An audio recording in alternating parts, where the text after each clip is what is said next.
హిందువులు దేవాలయాలాగే దేవాలయాల్లో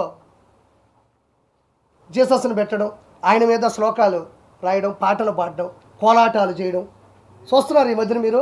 హిందూ దేవాలయాల పోలికతో జీసస్ కూడా అవే చేస్తున్నారు. ఆయన నేను తప్పు అనడంలే, అంటే ఇది ఇంకా పెట్టరేగిపోతుంది. హిందువులు చాలా బలంగా ఉన్నారు, మనం కూడా ఏం చేయాలంటే మన దోవలో వస్తున్నారు వాళ్ళు.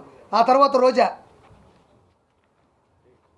రోజా మాట్లాడుతూ మా వాడిపోయిన రోజా, మా సిగ్గులోని రోజా, డబ్బుల కోసం కకృతి పడే రోజా, ఎంతటికైనా దిగజారిపోయే నగిరి రోజా గురించి ఈరోజు మాట్లాడాలా. నిజంగా చెప్తా ఉన్నా, ఒక రోజుకి 75 లక్షల రూపాయలు వైవి సుబ్బారెడ్డి నగిరి రోజా కలిసి షేర్ చేసుకున్నారు. ఇది వాస్తవమైన పాట, మీరు కూడా షాక్ అవుతారు. 75 లక్షల రూపాయలు తిరుమల తిరుపతి దేవస్థానంకి గూడ్స్ బండి ఒకటి వేసుకెళ్తుంది.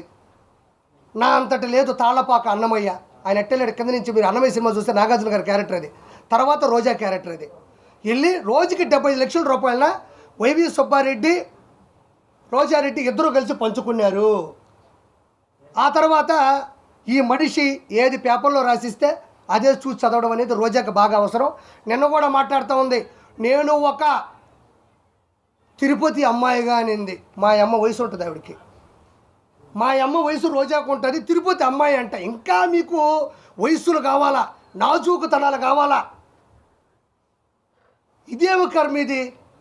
ఇప్పుడు ఒకరిని ఆంటీ అంటాం, ఒకరిని అమ్మాయి అంటాం, ఒకరిని చిన్న పిల్ల